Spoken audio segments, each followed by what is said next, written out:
Hey everyone, today I'm going to show you the NoMote-6 JAMMA 6-way Switcher Remote Eliminator. What it does is it gets rid of the need for this wireless remote on this JAMMA 6-way switcher, and it instead lets you use buttons on your control panel to select up or down through your ports on this switcher. You can have it programmed so you can do either press and hold both buttons, or press and hold one button for some certain duration, or you can just have them programmed just to click the buttons. It's fairly flexible on how you'd like it configured. It also lets you select the startup port here, so you can start on port 1, 2, 3, whatever, and it also lets you disable the ports that are unused. So if you only have 3 or 4 or 5 games, you can skip the port that doesn't have any game in it. So the quick rundown of how you install this, it's fairly simple. The first thing you do is you take this and the receiver and you throw them away. The next step is you take the NoMote-6, this board here, and you insert it in place of the remote receiver that you just removed. Of course, in my case here, I've already removed the receiver and install a socket instead, so in your case you'll have to desolder the receiver and solder in the new NoMote-6. And then the third step is you take wire and you wire it up to your buttons, whatever you'd like them to be. In my case, I wire them up to my JAMMA connector here to give me start buttons as my select buttons. And then the fourth step is basically just configuration. So I'll give you a quick rundown of that as well. The first thing I would recommend doing is making sure it's factory settings. So this button here is the program button, and what you do for that is just hit and hold it while you turn it on.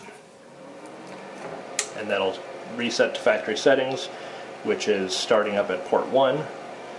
The input 1 here is up, and input 2 is down. In my case, I have those wired up to the start buttons. So you can see we can just go through all the different ports this way, and go through them this way, and so that's what there is to that. So now I'll go ahead and just show you another feature here, is selecting the startup port. So say we want to start on port 4, we select port 4, and then we click the program button. Now it goes on to port 5, and now you have to set enable or disable the rest of the ports. So we would like to enable port 5, so you click the program button. Let's also enable port 6, so once again we just click the button. Let's say we want to disable port 1. What we do is we press and hold the program button until it selects the next port. And then this also skip port 2, so we press and hold it again until it switches to the next port. Port 3, let's go ahead and enable, so we'll just click it. So now we're back to port 4, which is our startup port, so we're out of the programming port mode and back to just normal selection. So now here we can select up, and select up again, and notice we went to port 3, skipping over ports 1 and 2 because we disabled those.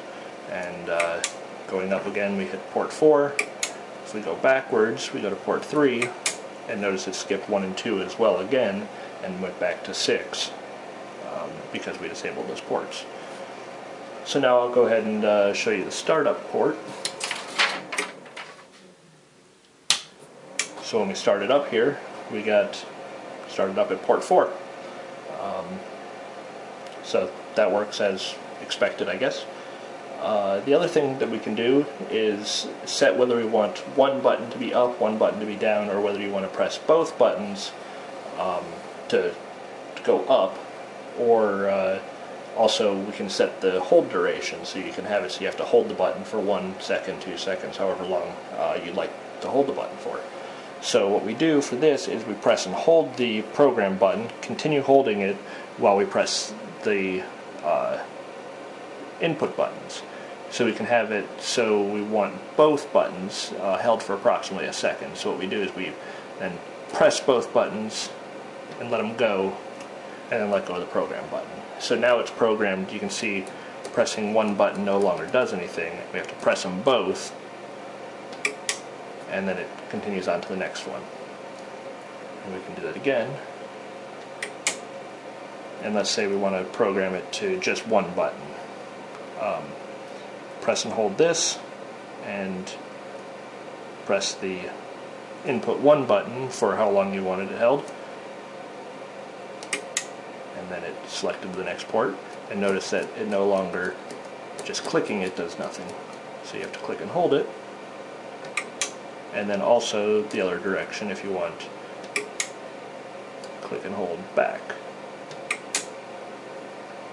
So those are the basic features of this. I mean, it's fairly simple to use. I mean, the idea is to keep it pretty simple on this, but it is fairly flexible. So I think it should work for most people's needs. So anyway, I hope you enjoyed the video, and feel free to ask any questions on the KLOV forums. Thanks a lot.